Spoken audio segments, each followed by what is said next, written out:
Hello students, how are you all? Today I am going to continue chapter number 2 of literature, A Little Grain of Gold, which is written by Rabindranath Tagore. It is a short story as I already explained in my previous video. So let's continue the poem. A chariot stopped where I stood. Thy glance fell on me, and thou camest down with a smile. I felt that the luck of my life had come at last. Then of sudden thou didn't hold out thy right hand and say, "What hasn't thou to give to me?" Let's continue the meaning of difficult words. Chariot, I already explained. It means golden conveyance. Glance means a quick look. Jaldi se dekhna. Daw means yourself. Right. Same way, the meaning of sudden means achanak. Doesn't means dead.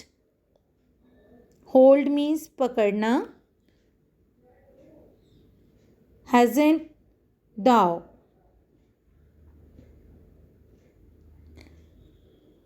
Just thou means you. Right. So I'm going to explain it. Let's listen carefully. The chariot stopped where I stood. Now the beggar is speaking here. He's saying the chariot, the golden conveyance, stopped where I stood. जहाँ पर मैं खड़ा था वो chariot वहाँ पर आकर रुका. Thy glance fell on me. Thy, here thy means your, आपकी. मतलब here he is talking with the king. So he is telling that your glance means quick look, fell on me and thou camest down with a smile.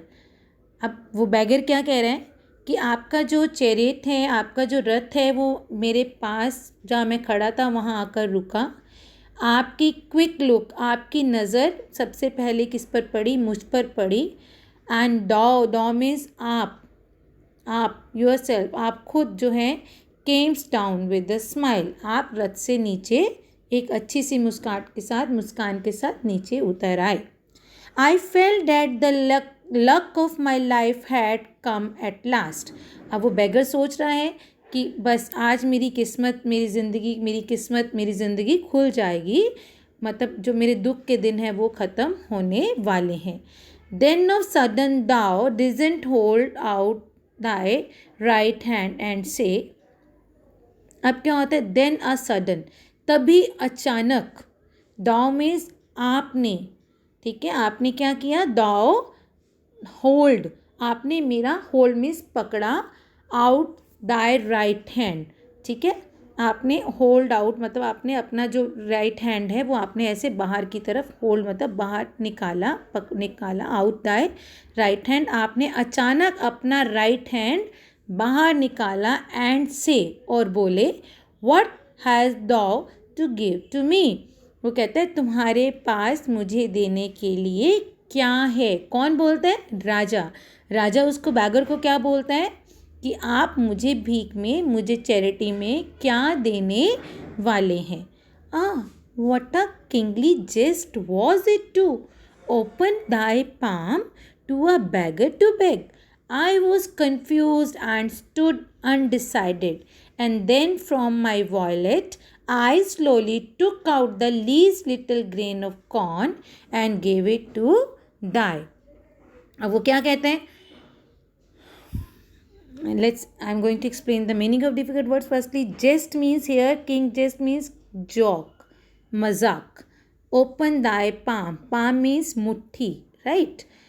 And confused means puzzled. Nervous हो जाना, right? Undecided means without any decision, right?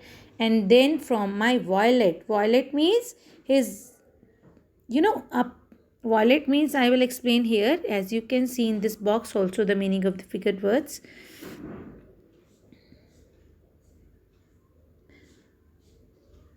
Glance, I already explained. A quick look, jest, joke, right. Wallet means a small bag और pouch used for keeping money. पैसे रखने के लिए जो pouch use किया जाता है, जो बैग यूज़ किया जाता है, that is called wallet. Thou means thee means you. Okay. और camest means came. Didst means did. Least means smallest. And heap means pile. Heap means pile, right? So I'm going to explain this. Oh, what a kingly gist. अब जैसे ही king ने अपना हाथ आगे बढ़ाया bagger के आगे कि आप मुझे क्या देंगे, तो अब he was surprised to listen this. The beggar was surprised to listen कि एक भिखारी किसी को क्या दान कर सकता है, क्या मतलब दे सकता है. What a kingly jest was it to open thy palm to a beggar to beg. वो कहता है, ओ राजा, क्या जो कर रहे हो आप मेरे साथ. आप अपनी मुट्ठी मेरे सामने, अपनी हथेली मेरे सामने खोल रहे हो, एक बैगर के सामने हाथ कर रहे हो. किसके लिए? बेगिंग के लिए.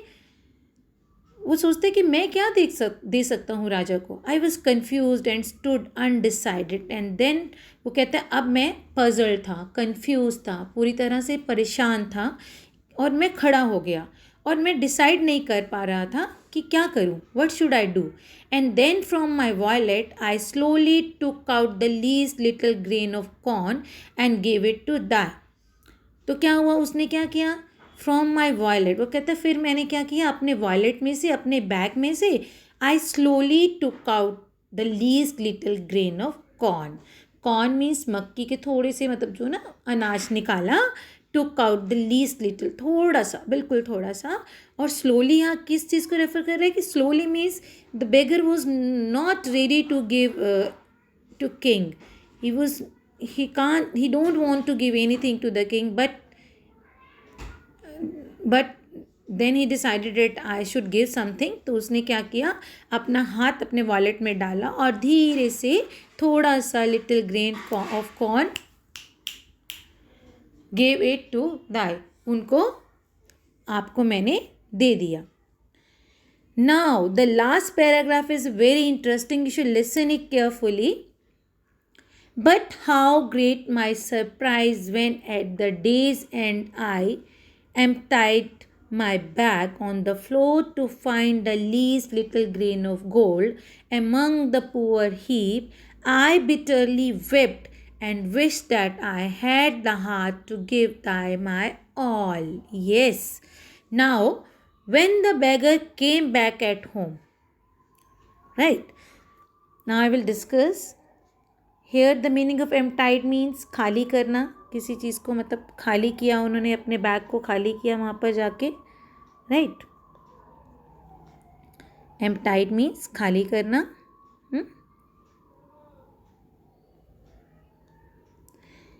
एंड फ्लोर मीन्स फर्श पर. लिटिल ग्रेन थोड़ा सा अनाज. Heap means pile. Bitterly means बुरी तरह से, बच्चों की तरह. वेप्ट मीन्स रोना. Got it. Now I am going to explain. But how great my surprise at the day's end I emptied my bag on the floor to find a. अब वो क्या कहते हैं, जब बेगर अपने घर चला जाता है तो उसकी सारी ड्रीम्स टूट चुकी होती हैं. उसको ये सपना होता है कि अब जैसे ही किंग आ गया तो मेरी सारे दुख दूर हो जाएंगे और मेरे पास खूब सारा पैसा होगा और मैं एक रिचेस्ट पर्सन बन जाऊंगा. बट ही वॉज सैड, क्योंकि ऐसा कुछ भी नहीं हुआ. अब वो कहता है कि but how great my surprise. वो कहता है मेरे लिए बहुत ही सरप्राइज बात थी, हैरानगी की बात थी. When eight the day's and, जब शाम के टाइम दिन ख़त्म होने वाला था. आई एम्प्टाइड माई बैग, मैंने अपना बैग खाली किया. ऑन द फ्लोर, फर्श के ऊपर.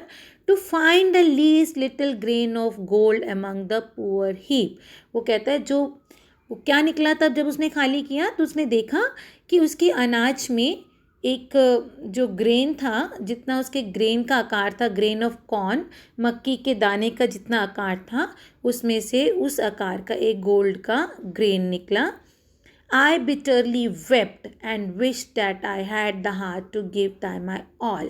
अब वो कहता है जब मैंने ये देखा तो मैं बहुत बुरी तरह से रोने लगा और मैंने चाहा कि काश मैंने अपना सारा बैग, अपनी सारा अनाज जो मेरे बैग में था वो उनको दे दिया होता.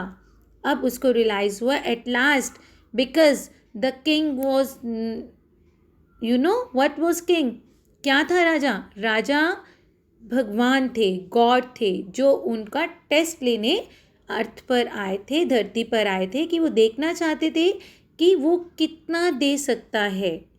ठीक है, तो भगवान भी टेस्ट लेते हैं कि कोई इंसान अपने जीने के लिए, यानी कि क्या वो रेडी है, is he ready to give something without expecting anything else.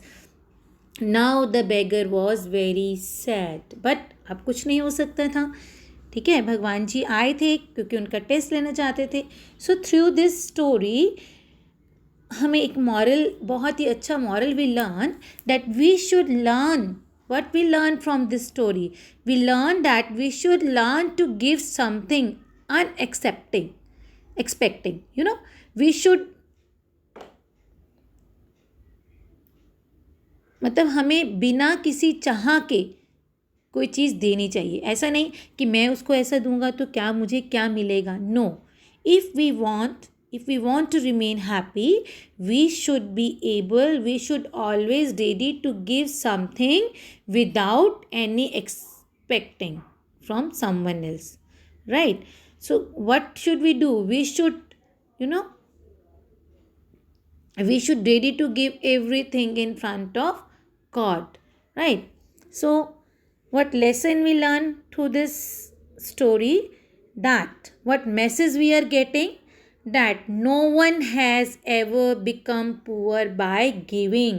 कभी भी कोई देने से गरीब नहीं होता. लाइक समुद्र में कितना पानी होता है, उसमें से कितनी भी बाल्टियाँ, कितने भी बकेट्स आप पानी की निकाल लो, लेकिन वो कभी कम नहीं होता. Same way, if we give something, God always give without any expecting. God is ready to give us, right? So what we learn, that we should always ready to give without any expectation from the others. Thank you, students. I hope that you enjoyed this poem, and now you have to read this poem again and learn the difficult words. Thank you. Have a nice day.